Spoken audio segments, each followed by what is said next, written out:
南投县有6个景点入选到文化部8大文化基地，县政府文化局特别规划小旅行，邀请民众来南投感受在地文化。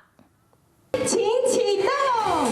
副县长王瑞桥和6大文化基地代表和贵宾同齐启动114年度南投县入选文化部第1届8大文化基地的推广计划。8大文化基地这样子的一个计划当中，我们让民众可以更有目标性的去南投找寻一些传统文化的走读。为着让更加侪民众来认识这文化基地，县府文化局特别规划主题展览，透过图文、故事和特色的物品来呈现各地域的文化背景。一个制作茶的地方，我们也保留在地的文化、茶文化，然后在地人的连结，然后整个历史到现今的一个展现。县府嘛邀请民众把握展览和文化小旅行的机会，让民众来感受熟悉地方的历史气息和文化魅力。